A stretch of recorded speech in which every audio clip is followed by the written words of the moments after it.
how Louisville can become a beloved community. So I want to welcome you to our 3 o'clock time.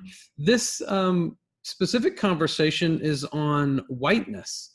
What is whiteness and what can we do about it? So I have a little a presentation that I'm going to use. And we'll invite you to, if you have questions or comments, if you're joining us on Facebook Live, you're welcome to include those questions and comments on the comment section, and I'll bring those questions and comments into our conversation. If you're joining us on Zoom, there'll be a chance in a few moments after I'm kind of through the presentation for you to ask questions or make comments, or let's just engage in some dialogue around whiteness.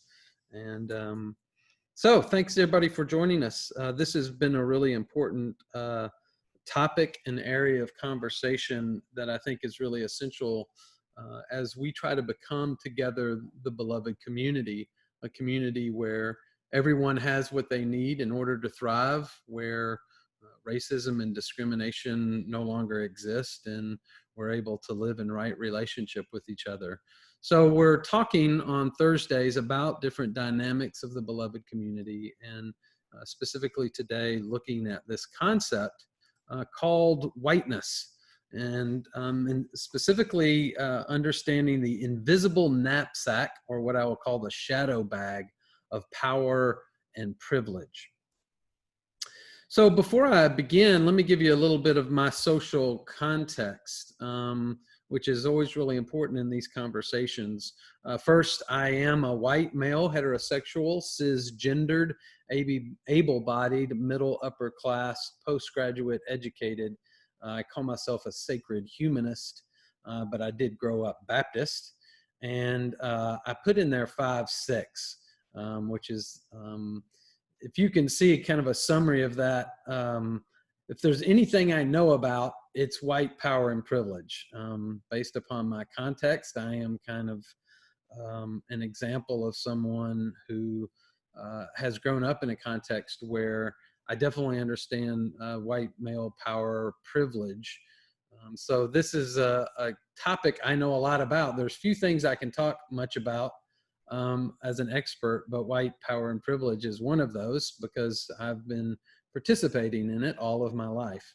I did put 5'6" down there because I'm a short guy, and that's the only box that I have some disadvantage in. To whatever degree height makes a difference. So I did put in there 5'6". That's my only somewhat oppressed class identification as being short person. So I wanted to just name my social location to give you some sense of, again, where I'm coming from, and that I do feel like I can speak about white power and privilege because I've had it all of my life. So here's some goals for the workshop. One is I want to cultivate a deeper understanding of what's called critical whiteness. And then I want to look at this idea called white racial identity development. So we'll be looking at how white people go through different stages of their identity, hopefully moving towards anti-racist identity.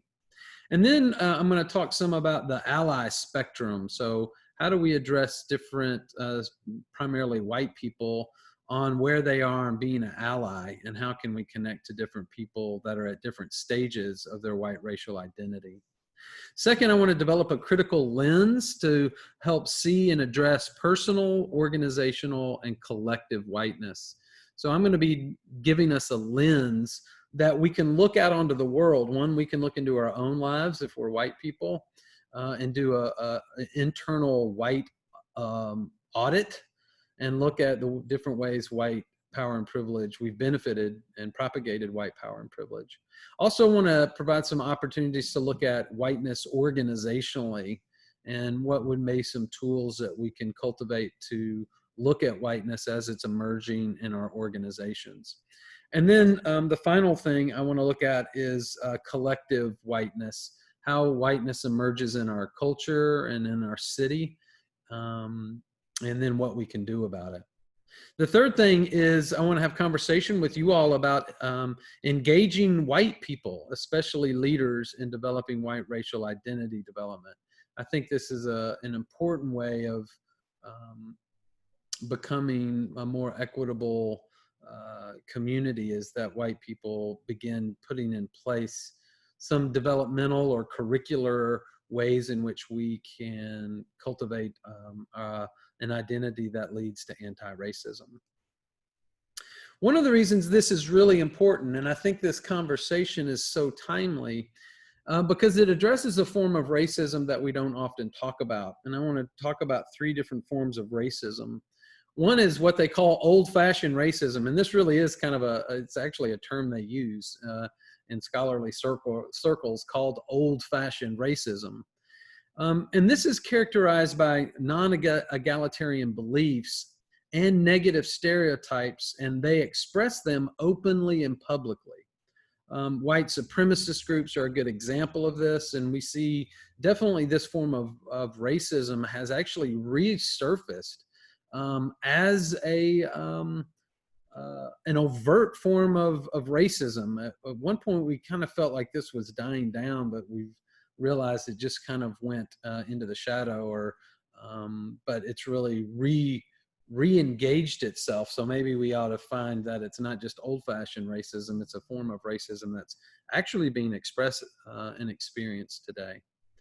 The second form is, this is kind of the racism called modern racism, but it's racism that happened kind of in the midst of and after the civil rights movement, where those who hold modern racism hold that blacks, or they have these ideas that blacks no longer face much prejudice or discrimination, like we've addressed it.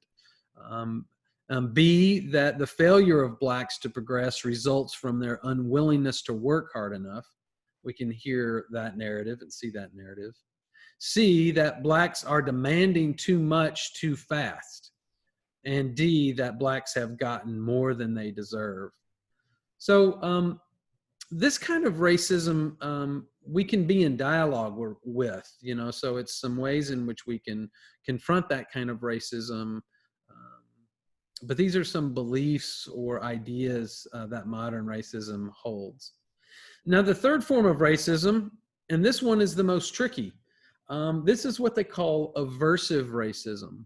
And that expresses and believes in egalitarian values. It claims a liberal identity while also having significant unconscious bias and lack personal and systemic awareness of white power and privilege. Now, this is, for an example, the kind of racism that I have, is that I've looked at my life. I do expose and espouse egalitarian values, and yet I have unconscious bias towards white people. I've actually last year took the Harvard unconscious bias test, which you can take online. If you haven't done that, I encourage you to do it. And it showed that I did have a moderate preference towards white people. And I've been doing, multicultural work and work in this sector for a while, but I still have a moderate preference, an unconscious bias towards white people. So this is the kind of racism that's really difficult to address. One is because it's hidden. It's both hidden from the person expressing it, but it's also hidden by these other kind of values that we outwardly express. And yet this is the kind of racism that I really think we need to address individually and organizationally. And that's why this program, I think, is important, because we're looking at these unconscious dynamics and these systems that we participate in as white people. Another form of this kind of aversive racism we can see in our own city, and this is what we call shadowed whiteness. And it's white people who value equality and anti-racism and waking up, but they may place their racist feelings and behaviors into the unconscious, keeping them from being integrated and thus being perpetuated. This is a picture of when Louisville became a compassionate city. And this is, I think, one of the examples of how whiteness gets shadowed, is that we shine a lot of light on one aspect of our community. And I do think Louisville is an amazingly compassionate community. The challenge is anything that may not be compassionate, like racism, then gets shadowed. It doesn't get talked about, it gets denied, it gets repressed, not only individually, but collectively. And so a lot of what I think is happening right now in Louisville is a natural collective psyche response to shining too much light on the good things that were going on, while we were also shadowing inequality and racism. And so what's happening in Louisville, I think, is just a natural and healthy response to bringing into our awareness all the ways we haven't been compassionate, or all the ways we've used compassion as white rhetoric to hide racial power and privilege. And so that's why this is really important for us to talk about. It's not to say we're not compassionate people or a compassionate city. It's just to say that's not the full picture. That while we are compassionate, we're also practicing inequality and structures that are oppressing different people. So that's why this kind of conversation is really important on whiteness. What I'm going to be using is what's called a pedagogy of discomfort. And it says a pedagogy of discomfort offers direction for emancipatory education through its recognition that effective analysis of an ideology requires not only rational inquiry and dialogue, but also an excavation of the emotional investments that underlie any ideological commitment, such as whiteness. So we're not only wanting to look at it, we're wanting to look at the emotional ties that we have to it. And a pedagogy of discomfort invites participants into the risky areas of contradictory and ambiguous ethical and moral differences. And this is one of the topics we'll talk about in a minute, but white fragility, it's a difficult conversation because it makes us feel uncomfortable, that we become aware of behaviors that we propagate that hurt other people. And it makes us uncomfortable in having these conversations. And yet that's what needs to happen in order for us to address this. I'm also looking at a pedagogy of disruption. A subtle form but fundamental violence is enacted when we create safe discourses on race, which must be challenged through a pedagogy of disruption. It's a form of violence against whiteness, but a humanizing rather than repressive version. So this does feel violent to a lot of people. We often talk about that equality for people who have had privilege feels like oppression. And I think that these conversations need to be had in our community, and it will be uncomfortable. And we need to do that and disrupt that in order to create a more equitable city. So whiteness is like the first rule of White Club is you don't talk about White Club. And of course, that's from Fight Club. But White Club's similar. And so in order for us to address it, to see it, we're going to have to start talking about White Club. And that's what this conversation is about today. I've done some research on whiteness, both critical race theory, but also did a class at Bellarmine University last year and did some research on whiteness. And specifically, we looked at whiteness as a system that it was manifesting, how it was manifesting at Bellarmine, specifically in the admissions office. We looked at an overlay of whiteness in the Anchorage neighborhood, and also in Catholic and private schools, in the restaurant industry, and in the bourbon industry, and in the Kentucky Derby. And so I've used this lens to look at how whiteness is emerging in Louisville. And this was one of the most disturbing classes and research that I've done. Once you have a lens of whiteness and you can apply it in different places, it's really disturbing to see all the ways in which it's manifesting in our city, in ways that we're just not aware of or ways that we're not speaking about. So this work comes from some of the research in the course that I taught last semester. So what is whiteness? We're going to look at whiteness as the concept of whiteness, and then we're going to move into what's called critical whiteness theory, and look at where that came from in its history. First, this is really important, that whiteness is not about specific white people, but instead about a complex, situated, normative, and hidden worldview, culture, and operating system of power and privileges, which are afforded to and accessed by white people, and consciously and unconsciously propagated for their personal and collective benefit. I think this is an important way to talk about, to begin to address racism, because I'm depersonalizing it from white people. So it's not about calling white people racist necessarily. It's about looking at this system of whiteness, that it's a worldview. It's actually a culture. It's an energy. It's actually a dark energy, even though it's called whiteness. It's a very destructive energy that white people like myself, our lives begin to flow on this system, and we're not even aware of it. We're not even aware this system has been put into place. And therefore we both consciously and unconsciously propagate it because it benefits us. And we do that because we want to be benefited. We want to stay in power and privilege. We want access that brings, and we want it for our children. So again, that's human. I mean, we do that as humans, but what we have to do is wake up to that reality that whiteness is a system, and it's a system that we consciously and unconsciously propagate, and that we can change that. We can address both those systems, and we can address the ways in which we behave when we choose to not access it and actually to dismantle it.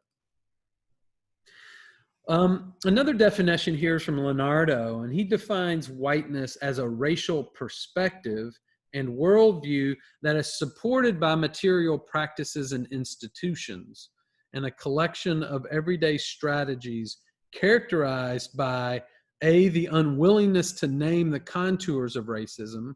In other words, to not really talk about it or to name how it's manifesting. B, the avoidance of identifying with a racial experience or a racial group. And we'll talk about white rhetoric, but we can often see this in, I don't see color, those kind of comments, or not engaging ourselves in racial conversation. And C, in minimizing of a racist legacy. So it diminishes the racial history that we've had, the history of slavery and discrimination specifically, and even more recently, immigration issues that oppress BIPOC. I do want to share that I'm going to be using the word BIPOC, and that means Black, Indigenous, and people of color. When we start talking about whiteness, we're talking about race, and so I'm going to be using whiteness as a concept of those who present as white, and therefore can benefit from the system of whiteness, and then how that's oppressive to other people, specifically BIPOC. And different groups experience the oppression of whiteness differently between Black, Indigenous, and people of color. So I'm going to be using the concept or the BIPOC to name those groups, but that stands for Black, Indigenous, and people of color. This comes out of what's called critical race theory. And critical race theory has a couple of basic tenets. One is that race is a social construction.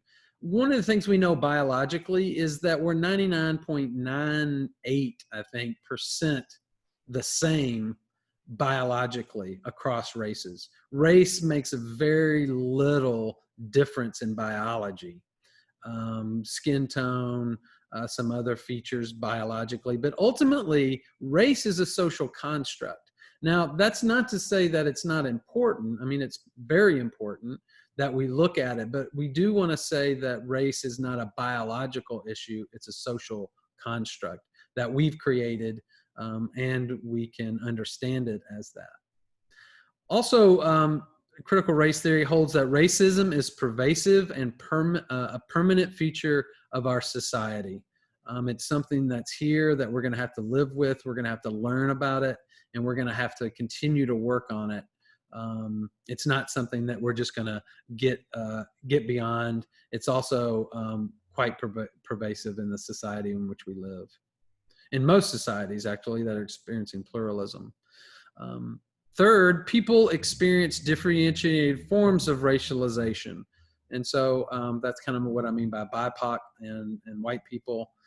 Each of us experience race in a different way, specifically in the United States. And so we want to look at those and honor the different ways in which race plays in people's experience. Individuals experience multiple intersecting identities. And this is also important. It's when we start looking at intersectionality, is to say that there are populations where race is added into already another oppressed or marginalized identity. So we could look at gender, women, those who have citizenship status, LGBTQ issues, gender. So one of the things we want to see with race is it also intersects with other identities, and therefore certain populations will experience a greater degree of oppression, and race is one of those categories, but there may be other categories as well that we want to honor and name. And finally, and BIPOC's experiences with racial discrimination afford them unique voices in discussions about racism. And this is really important that in these conversations, the voices of BIPOC need to be centered, and those are the ones that need to be listened to specifically about how they're experiencing race and racial discrimination. This critical race theory, or critical whiteness, comes under critical race theory. And as we've talked about already, critical whiteness is an emerging field of scholarship and research whose aim is to uncover the hidden and normative personal, cultural, and systemic structures that produce and empower and perpetuate forms of white supremacy and power. So this is a form of research. It's a form of scholarly research called critical whiteness. And I want to share a little bit about critical whiteness from a scholarly perspective, what it is.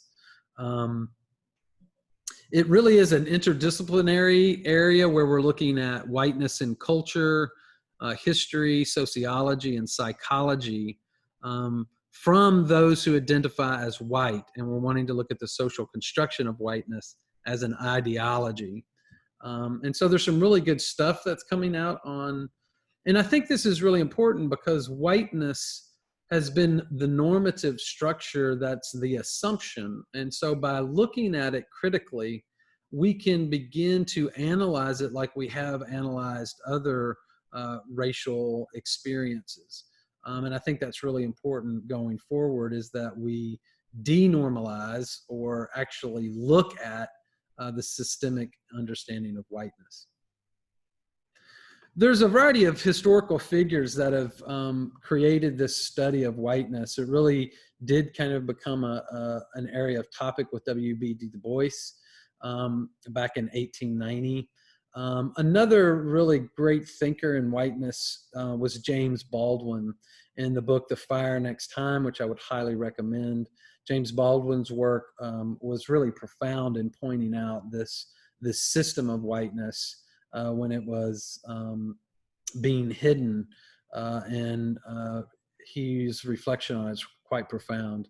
Theodore W. Allen, who wrote The Invention of White Race in 1976, Ruth Frankenberg, who wrote a book, White Women, Race Matters, the social construction of whiteness. Toni Morrison, Playing in the Dark, Whiteness in Literary Imagination, and David Rodgiger, The Wages of Whiteness, is a book that's recently come out. So there's some really good work that's come out even more recently, White Fragility, a variety of different books that are looking at whiteness. So if you look at it, we can look at whiteness in the legal, from a historical perspective, as rhetoric, economic, and education and media. I'm going to take a few of these and give some examples of how whiteness is looked at through these different lenses. The first is the legal lens. And I think it's really important that we remember that whiteness was really connected to what does it mean to be a citizen. In fact, in 1790, citizenship was restricted to white persons. And that had a lot of change. And yet it wasn't until 1952 that being white was wasn't a necessity for citizenship in the United States. So our very understanding of citizenship was based upon whiteness until 1952. So we can see how the very underlying assumption of citizenship, who belongs, was connected to white skin. And that was just back in the 1950s that was intentionally changed. So we can see that the very understanding of who is American, right, who belongs, was connected to whiteness for all of those years. And we can see that it's been embedded in our very legal system for that long. In the criminal system, we know that, for example, slave patrols, which were made up of white people who volunteered in the South, have a direct developmental line to our modern police force. So you can connect the evolution of our police force here in Louisville to forms of early, what they call slave patrols. And this was more prominent in the South, but you can also begin seeing how different militia groups were formed in order to keep Black people specifically in their place. And so what's really disturbing is there's this unconscious historical relationship to our criminal system currently and to slavery and what they would call slave patrols. And I think this information is beginning to come to light, and we're beginning to see that. But I think that's really important, specifically in what's happening in our community today. Another really interesting aspect of whiteness can be looked at as rhetoric. So whiteness and rhetoric. And here are some basic ways that whiteness shows up in rhetoric. One is the idea is I don't see color, I only see people. And you can see how that's used to diminish looking at injustice related to race. And like we've become a post-racial society. You hear that. We definitely heard that after President Obama was elected and realized that that was another form of whiteness hiding itself in rhetoric. Also, this concept of all lives matter, which is a really beautiful concept, right? I mean, that's true. And yet used in this racial time is a way of diminishing racial issues. You know, to say all lives matter can be a way of deflecting the focus on the inequality and injustice that Black people are experiencing. There's another kind of form of what's called deflective whiteness, and this is also a rhetorical program or a use of rhetoric. And this is a pattern of discourse that deflects fear, discomfort, and aggression that those invested in white supremacy feel when confronted with systemic racism and inequity. This fear and discomfort are transposed onto individuals linked with identity-based social movements like Black Lives Matter, who are then faulted for causing social disruption. So the social disruption that created the inequality is no longer the issue. It's about now people that are creating the inequality are bringing up, social disruption. So it's actually a way of deflecting whiteness onto people who are involved in current racial justice movements. And we see this a lot happening in media, but it's a form of white rhetoric that deflects how we feel about it. This has been an area that I've had to do some work with. I've realized that sometimes in conversations, specifically looking at intersectionality, I would often bring up an intersectionality lens, which I realized, and I had some friends who have gently but intentionally brought this to my attention, that when that happens, specifically if the conversation is about race, that it's a form of deflecting my own uncomfortableness, potentially my own discomfort with talking about race. And that has been true. And so I'm grateful to people of color and Black friends who have gently pointed that out in my experience. So how do you know if you're using deflective whiteness? One, basically it relieves you from uncomfortable feelings about your racial power and privilege. And that's how you can be aware, like if you are bringing that into a conversation in some way, are you using it as a way of relieving your discomfort? And I realized that that is a way that I was using deflective whiteness. So I bring those as examples of how whiteness works in rhetoric. One of the things we've talked about is that whiteness is a performed ideology. And here are some of the ways that that whiteness manifests. One is it manifests as our own silence or silencing others when talking about race. Another form is what's called tone policing. And I think this happens in organizations a lot, where people are really upset or speaking about their own experience of racism, that have experienced racism. And there's a way of asking people to tone it down. So that the energy behind pointing it out or talking about it, we want people to, like, I've heard the comment, like in a meeting not too long ago, and this person I think was trying to be constructive, and they said, you know, if you would just tone down your conversation about race. This was coming from a Black, they were speaking to a Black person that had spoken up in a meeting. And if you would just tone it down, we could hear you better.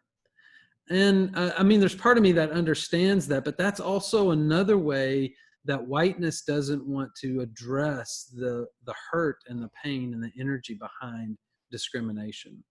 So be aware of tone policing. I think this is important for white people. Also, the idea of white saviorism.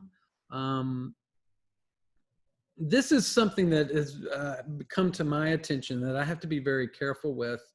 I was having a conversation a couple of years ago with a good friend that was a Latinx, and I was asking him how I could be helpful to the immigrant population that was coming into Louisville, because I was specifically concerned about that group and wanting to be helpful. And so I asked him, I was like, how can I be helpful, you know, to the immigrant population, Latinx population? And he, I kind of watched his face change, and he said, well, that's interesting. First of all, just that you think you can be helpful to our community.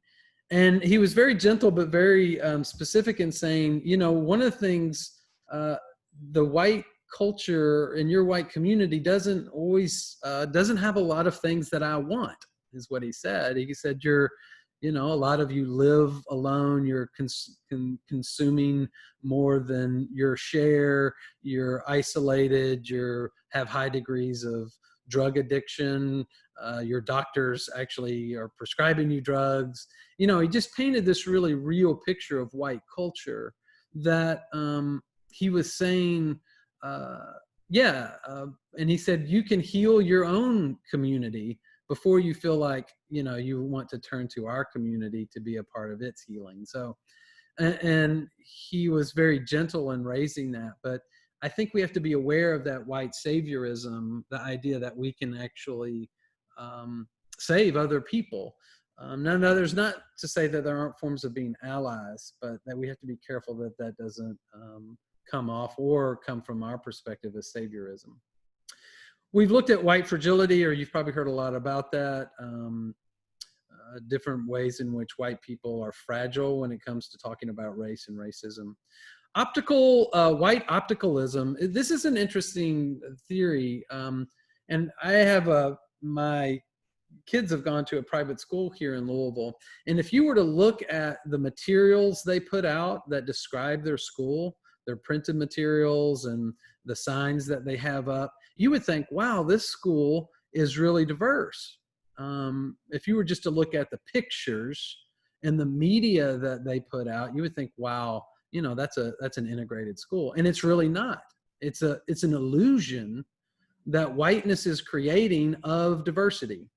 And you've heard the arguments, well, if you want to attract diversity, you have to, put out this. And I think that's another form of whiteness that tries to paint a picture of integration, multiculturalism, and inclusion, but it's a false picture. It's a lie.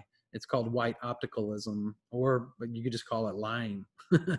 And so how do we represent the truth about our diversity? And I think that's really important, that it doesn't create a myth or a false narrative about our organizations.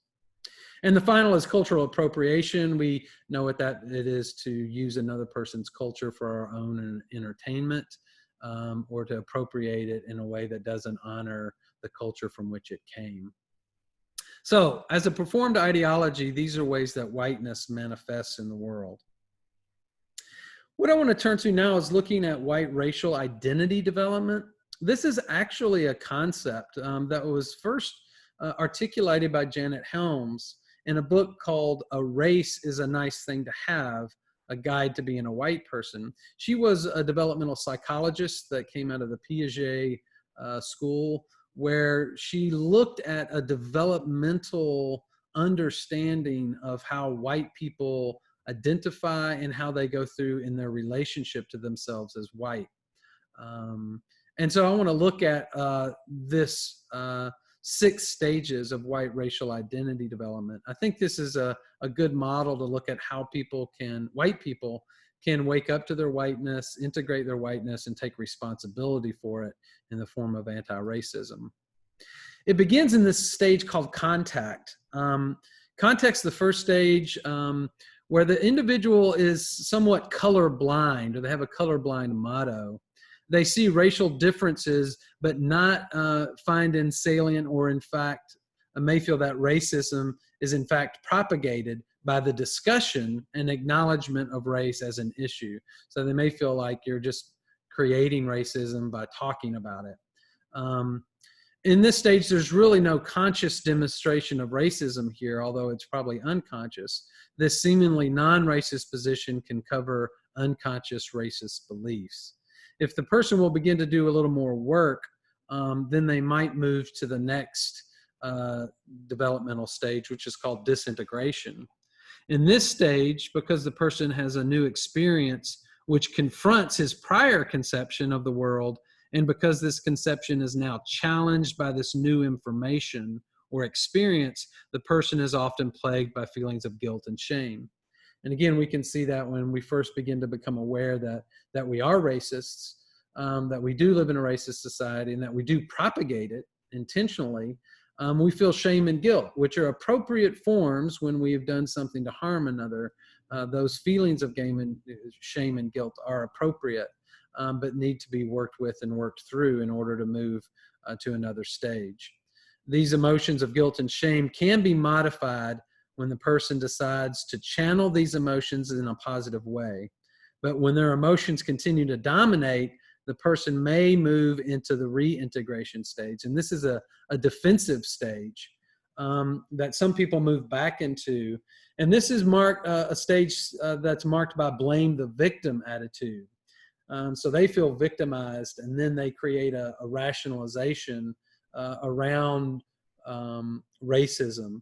And they may feel that though whites do have privileges, it's probably because they deserve them and in some way are superior to minority groups. And again, this is what we called modern racism when we were looking at it earlier.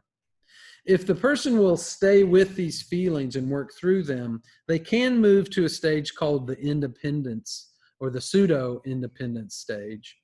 And this is really the first stage of what we would call a positive racial identification.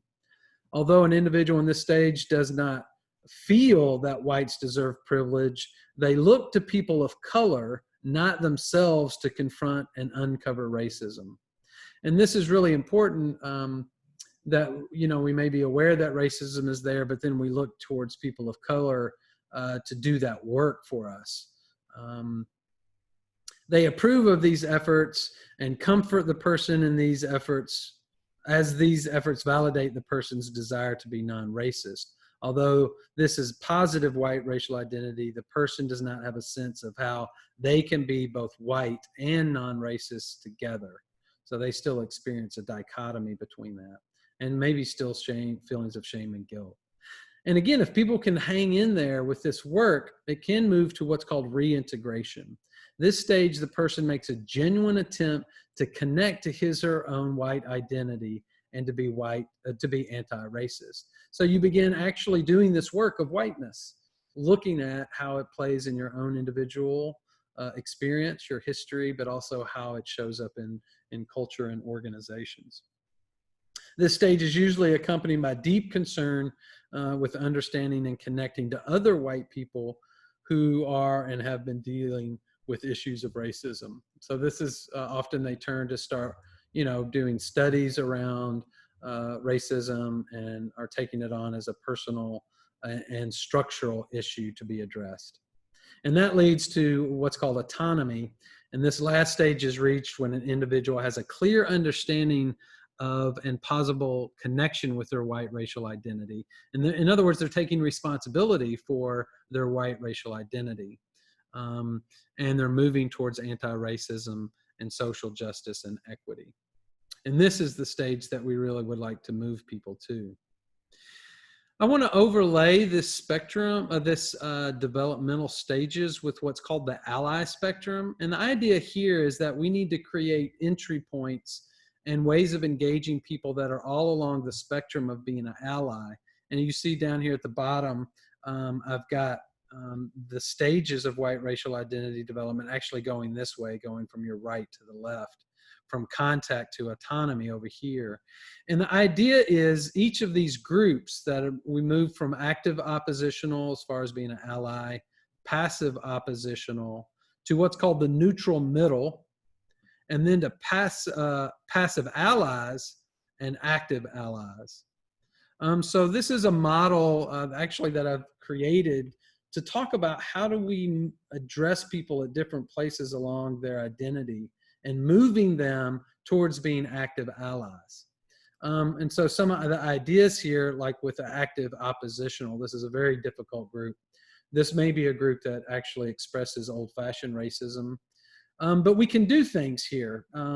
One is we can meet them where they are. We can try to build authentic relationships. Understanding and appreciating these perspectives and reasons for their opposition. And I think this is important. One of the things we know about white supremacists is they're filled with fear, and it's often a fear that they're not able to navigate the complexities of their lives, so that difference and diversity is going to continue to complexify their lives, and they're not going to be able to navigate it. And so they have a great deal of fear about that, and I think it's important for us to understand that fear and to be able to relate to them at their point of fear. We all know what that's like. And yet we can do that in a way that doesn't allow their fear or their hatred to create discriminatory policies and practices. So in the midst of being compassionate to them and understanding their fear and often concerns about change, we can also utilize policies and laws to keep from their bias from having systemic effects. The next group that we would look at would be passive oppositional. And again, here we can build authentic relationships to those who are oppositional. It's important to connect to their networks, the places where they live, move, and have their being, work, faith, and community. And you can do that through allies. So we can use people that have relationships with those who are passively oppositional, to build authentic relationships and to connect through them through these places of work, faith communities, etc., schools. That's where we can put in place curricula or experiences that move them along their white racial identity. Again, create accessible programs, build on places of agreement where we can agree on things. We can create intergroup contact theory says if we bring groups together in meaningful relationships over a period of time, it will break down bias and perception. That's why things like the big table or sports teams, different places where different groups are interacting over a period of time. This is called intergroup contact theory, and there's a lot of ways we know we can reduce prejudice and discrimination towards outgroup members through these kinds of activities. And we need to bring those activities into the places where they are. The neutral middle is really a place that I think a lot of work can be done. This is people who are beginning to wake up to the reality of some of their white power and privilege. And they can be divided into 3 different sections: the unfriendly middle, the disengaged middle, and the friendly middle. And again, we need different practices and processes to meet them where they are and to invite them to where they can be. Again, if anyone gets their defenses up in a learning situation, they stop learning and they stop being open. So it's really important to be able to connect people intentionally, but to do that in a way in which their defenses don't get so enacted that they shut down and are no longer able to move forward, to learn more, to experience more, to engage more openly. So we have to be very intentional at the spaces we're creating that allow people to move into this work wherever they are and move them forward. And again, I talk about don't use shame or guilt. Those are not effective forms of human development or transformation, but we can be very intentional with education and group contact experiences. I'm not going to go through the other ones, the other groups, but just to say that is something that we want to keep in mind in working with whiteness, is addressing people where they are. Here I want to look at what can we do about all of this. So one, individually, what we can do as individual white people. First, we can unpack our invisible knapsack of power and privilege. This idea of a knapsack is taken from Peggy McIntosh, who wrote an article where she looked at all the ways in which she felt like she had power and privilege just because she was white and was identified by white. And she made a list of 50 of these, and I'll just name some of them, but it's a good example of a way we can do an individual white audit and look at our own whiteness. She came up with these things. If I wish, arrange to be in the company of people of my race most of the time. Second, I can avoid spending time with people who I was trained to mistrust and who I've learned to mistrust my kind or me. 3, if I should need to move, I can be pretty sure of renting or purchasing a house in an area which I can afford and which I would want to live in. So again, she goes through and just looks at all these different ways in which she has had privilege because of her whiteness. And I think we can do that individually as well, as come up with a list of ways we feel like we've benefited. Another thing we can do individually is our shadow work, and I've talked about this before.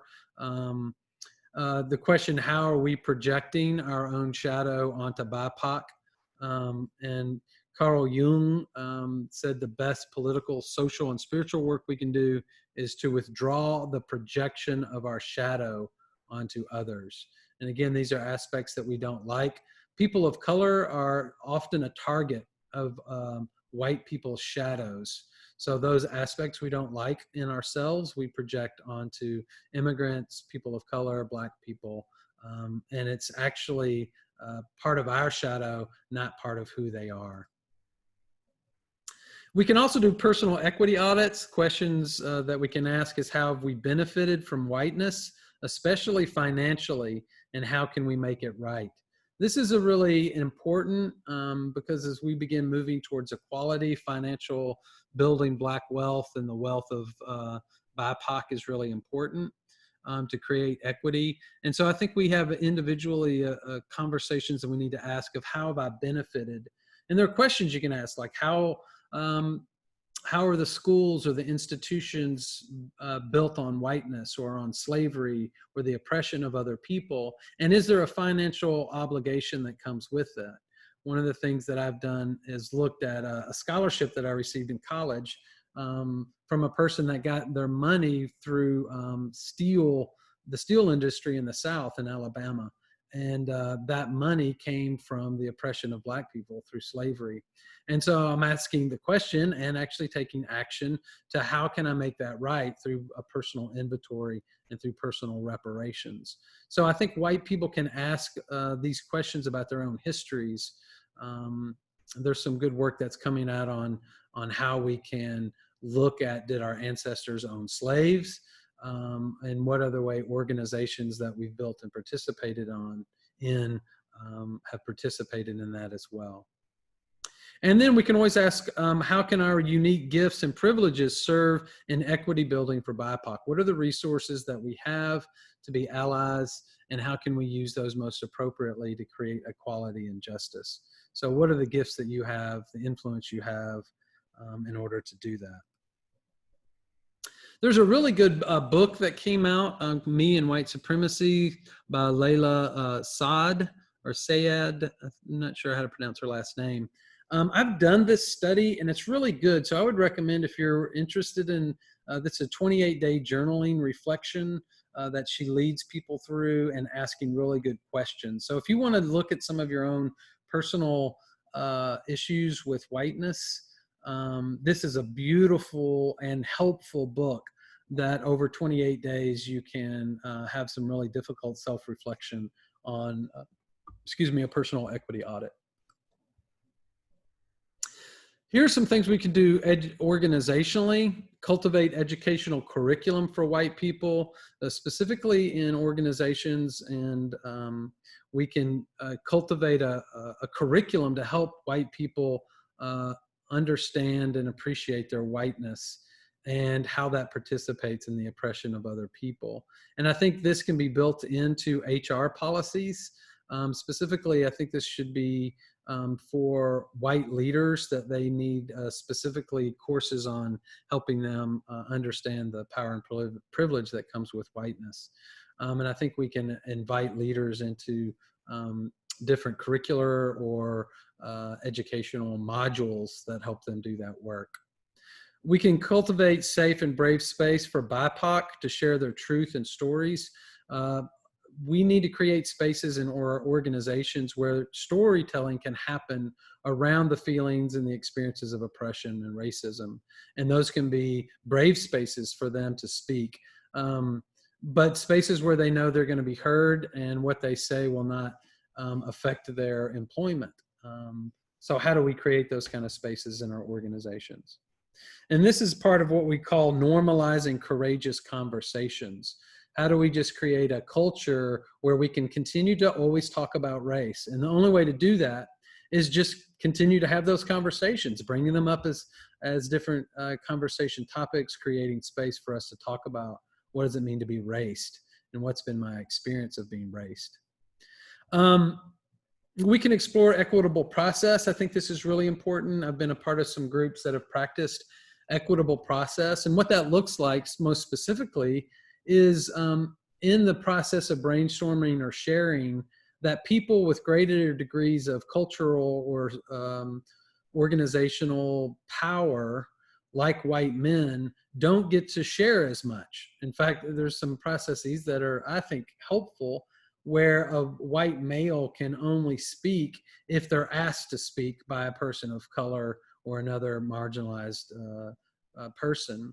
And so that we look at power and process. So we create processes that are equitable, not just equal, but equitable, that we, those who have had historical power and privilege and voices have been heard, need need to be less heard in decision making and in meetings. So you can look at what's called equitable process, and there are some good ways to create equitable process in organizations. And you can also do an organizational reparations audit. So has your organization been built on whiteness? How has it financially benefited from whiteness? What are the institutional structures that have been put in place in your organization? And then what reparations do you need to make as an organization to make that right, both internally and in our community? And I'm going to quickly end with how we can look at whiteness and address whiteness in our culture. One is, one of the most important things is how do we build BIPOC wealth? And again, that's Black, Indigenous, and people of color. This is the most important driver of equity. If BIPOC can cultivate wealth, not just income, but wealth, then they can have access to other things like good healthcare, education. Wealth really is a driver of equity across the board. And so I think our conversations need to really focus on building BIPOC wealth and different ways in which we can do that. Reparations, supporting Black and minority-owned businesses, supporting Black or BIPOC home ownership, supporting Black social innovation and Black nonprofits. We can develop in our city a citywide curriculum for truth-telling, equity building, and reconciliation. And we need to put this in place at the level of our city government. And we can fund BIPOC cultural development and the arts. I think this is really important to help these communities affirm their identities, celebrate their identities and their unique cultural histories. The Black Museum, African American Museum that's being created here in Louisville is a perfect example of that. And a lot of Black cultural art, people of color art that we need to celebrate and uplift. And final, also critiquing the myth of the rural wildness equals beauty and soulfulness, whereas the urban city is non-natural and defiled. There is a myth that is often propagated, I think, by white people that the wilderness is where beauty and nature resides, and they dichotomize the urban from the rural. And I think we need to reclaim urban spaces as soulful places, places where there is deep beauty and soulfulness, and not propagate this false narrative between the rural and urban. So that is a lot of what I've been talking about. If you are interested in a local reparations opportunity, Bridge Kids International, along with African Heritage Culture Project, has created a fund where you can give money to support the development of a fund to go to specifically to Black young people, and they're surrounding Black young people with the tools and resources so that when they become 18, they'll have resources for education or social innovation or business entrepreneurship. So I would encourage you to check out Bridge Kids and their art cultural project. I think it's called the Kazazi Fund, but that would be one you might want to check out that I think is really good here in Louisville. So that is the presentation. Thanks for hanging in there with that. I do want to open it up to see if there are any questions, or I'm going to stop recording at this point.